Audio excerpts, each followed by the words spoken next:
Hello everyone, welcome to English academy. English academy की इस video में आज हम मोस्ट इम्पोर्टेंट इडियम और जो फ्रेजेज हैं उनको हम लर्न करेंगे। जितने भी कम्पिटिटिव के एग्ज़ाम हैं सभी के अंदर इडियम और फ्रेजेज पूछे जाते हैं, तो ये जो वीडियो है आपके लिए बहुत ही ज़्यादा महत्वपूर्ण है। तो शुरू करते हैं आज की वीडियो। हमारा पहला जो इडियम है वो है zero our.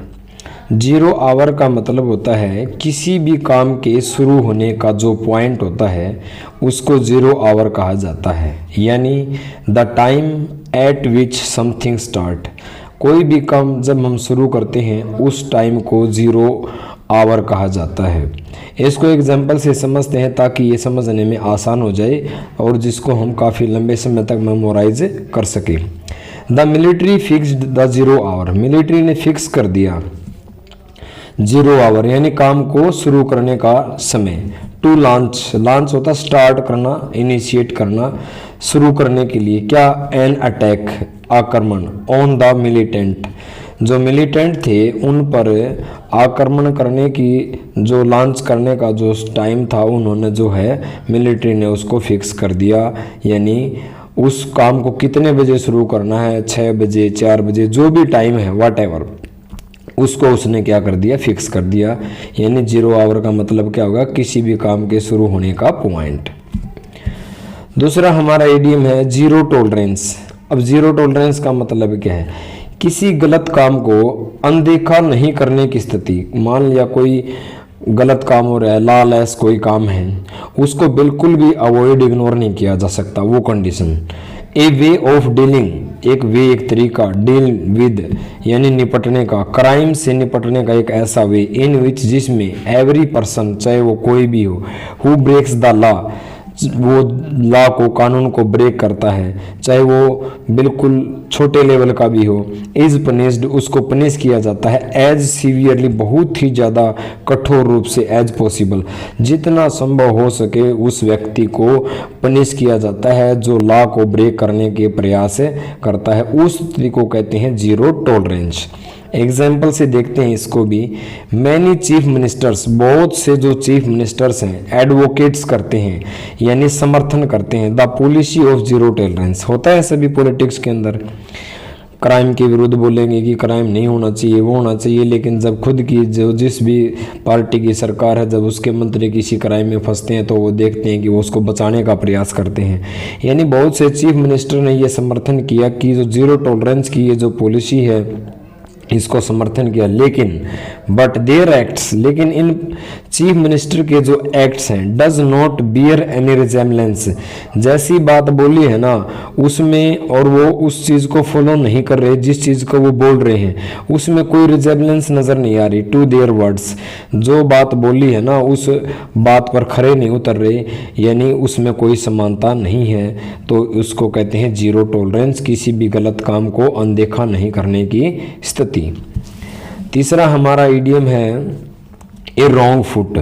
A wrong foot का मतलब होता है कुछ अप्रत्याशित। अप्रत्याशित का मतलब अनएक्सपेक्टेड, जिसकी आपने उम्मीद भी नहीं की हो, कुछ ऐसा अनएक्सपेक्टेड करना जिससे सभी आश्चर्य में पड़ जाएं, यानी to surprise and embarrassed someone, किसी को सरप्राइज कर देना, एम्बेरेस्ड कर देना, स्पेशली विशेष तौर पर, बाई आस्किंग ए क्वेश्चन, ऐसा प्रश्न पूछकर, they did not even expect, जिसकी उन्होंने उम्मीद भी नहीं की थी। आपने कुछ ऐसा कर दिया जिसने लोगों ने आपके बारे में सोचा भी नहीं था, आप ऐसा कर सकते हैं, लोगों को आपने अचंभे में डाल दिया, उसको कहते हैं रॉन्ग फुट। रोहित लॉजिक वर, रोहित के जो लॉजिक थे, जो तर्क थे, रीजन थे, ठीक है, वर इनकंट्रोवर्टिबल, ऐसे तर्क दिए रोहित ने जिन तर्कों को काटा नहीं जा सकता। And he won the debate, और जो डिबेट थी वो उसने जीत ली by wrong footing the other speakers, जितने भी दूसरे वक्ता थे उन स्पीकर्स को जिन्होंने सोचा भी नहीं था कि ये ऐसे लॉजिक दे सकता है, उनको अचंभे में डाल दिया, उनको सरप्राइज कर दिया, that is called wrong foot. और चौथा हमारा इडियम है wrong end of the stick. Wrong end of the stick यानी गलत समझ लेना, do not understand something correctly, किसी चीज को सही नहीं समझना, and get the wrong idea about, और उस चीज के बारे में आपका आइडिया रॉन्ग हो जाए, आप गलत समझ लेते हो उस चीज को। इसको भी एग्जाम्पल से समझने का प्रयास करते हैं।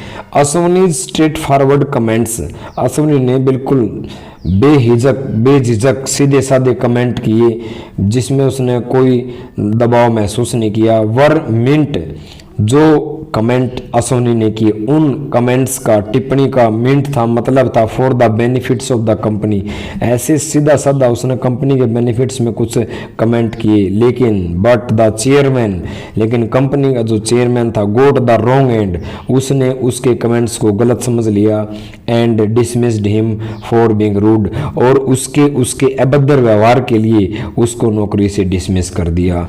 उसको कहते हैं wrong end of the stick, यानी गलत समझ लेना, to understand wrong idea about something. और आज की वीडियो का जो लास्ट जो हमारा इडियम है, worth as use I. Worth as use I का मतलब होता है बहुमूल्य, ए हाई वैल्यू, कीमती। इसको भी एग्जाम्पल से देखते हैं। एनी ऑफ माई बुक, मेरी कोई भी बुक, मेरी अलमारी के अंदर जितने भी मेरी जो लाइब्रेरी है, कोई भी book is worth as use I for me, मेरे लिए हर मेरी बुक कीमती है, उस हर बुक की हाई वैल्यू है। ये नहीं है कि मेरे पास 100-150 बुक है, उनमें से 5 या 10 बुक ही मेरे लिए ज़्यादा इंपॉर्टेंस है उनकी, नहीं, मेरी हर एक बुक मेरे लिए बहुत ज़्यादा हाई वैल्यू है, उसको कह देते हैं वर्थ एज यूज आई। उम्मीद करता हूँ कि कंटेंट आपको पसंद आया होगा, तो प्लीज़ चैनल को लाइक करना और सब्सक्राइब जरूर करना। थैंक यू, मिलते हैं नेक्स्ट वीडियो में। Have a nice day.